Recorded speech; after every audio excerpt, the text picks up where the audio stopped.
अगर आपके अंदर इमोशनली कोई पैटर्न है तो आप जब तक उनको रिलीज नहीं करते हो आप मैस्कुलाइन फेमिनाइन बैलेंस नहीं कर सकते हो, क्योंकि उसका रूट कहाँ डाला गया है आपके बचपन या टीनेज में।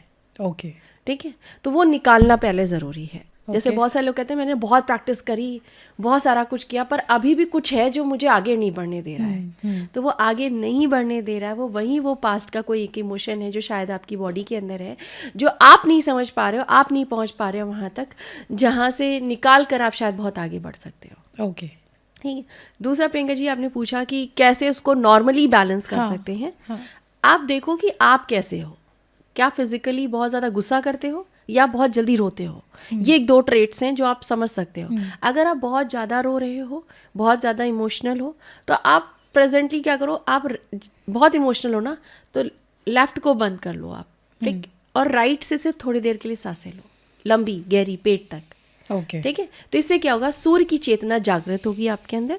राइट नॉस्ट्रल सूर्य है, सूर्य की चेतना जागृत होगी तो आपको अंदर से एक स्ट्रांगनेस की स्ट्रेंथन फीलिंग है। अच्छा, अगर आपको कॉन्फिडेंस भी कम है तो भी आपको ये फर्क देगा। सूर्य नाड़ी को एक्टिवेट करना है। Okay. ठीक है। अगर आपको बहुत ज़्यादा ऐसे लग रहा है, बहुत गुस्सा आ रहा है, बहुत इरिटेटिंग फील हो रहा है, क्योंकि मैस्कुलाइन बढ़ी हुई होती है तो इरिटेटेड होता है, बहुत इम्पल्सिव गुस्सा करते हो। Okay. ठीक है, तो आपको क्या करना है, आप राइट नॉस्ट्रल को बंद कर लो और लेफ्ट नॉस्ट्रल से थोड़ा देर सांसें लो। Okay. ये चंद्र नाड़ी को एक्टिवेट करो तो चंद्रमा है ना शांत करेगा आपको, रिलैक्स करेगा। तो दोनों बैलेंस होंगे और बैलेंस के साथ आप बढ़ोगे।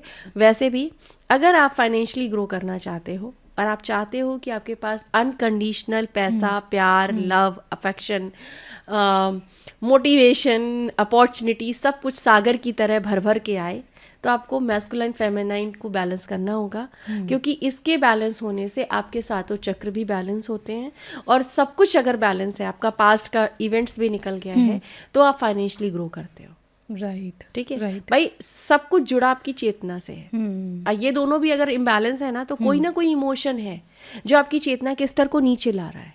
ओके, ओके, तो वही बात लास्ट में आकर आ जाती कि सब कुछ जुड़ाव आपके कॉन्शियसनेस पर है और वो अलग अलग तरीके से नीचे के स्तर पर जाता है। Okay. मैं एक छोटा सा एग्जांपल दूंगी। एक मेरी क्लाइंट थी, लोग कहते हैं कि अरे मैंने सब निकाल दिया, अब तो कुछ बचा नहीं, फिर क्यों नहीं कर रहे हैं। आप यकीन नहीं मानोगे, जनरली मैं जब स्टार्ट करती हूँ तो मैं 3 साल से स्टार्ट करती हूँ कि आप 3 साल से 12 साल को पहले देखो। ठीक है, तो 3 से पहले तो नहीं गए, गर्भ में नहीं गए।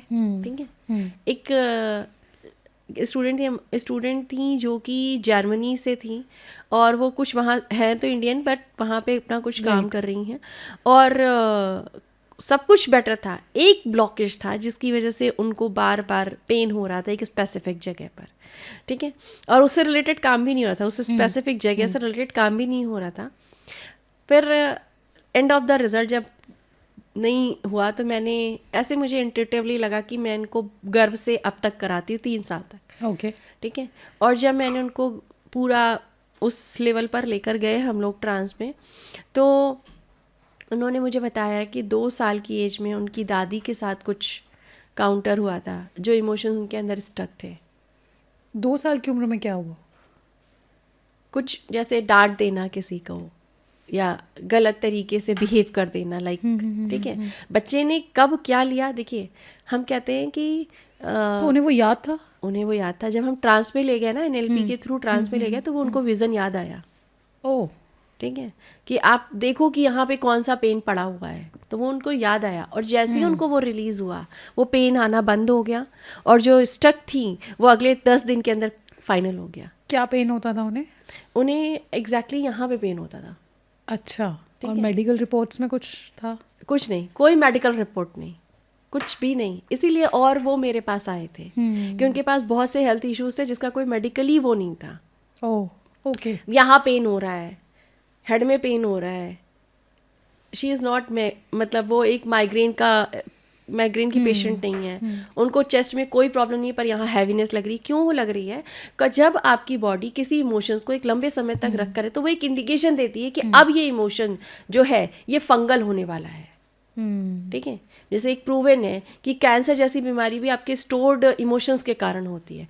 तो बॉडी आपको इंडिकेशन देती है, आप उस इंडिकेशन को या तो समझते नहीं हो या तो दबा देते हो। बॉडी में आने वाला बुखार भी बुखार नहीं है, वो आपकी बॉडी के अंदर कुछ तो है जो अब नेगेटिव जा रहा है, Right. उसका एक Signal है। इंडिकेशन है। हम पैरासीटामोल देके उसको दबा देते हैं, चुप हो जाओ, तो बॉडी चुप हो जाती है, लेकिन वो थोड़े समय बाद वापस बताती है कि ये एग्जैक्टली कुछ था। प्रॉब्लम है। Right right.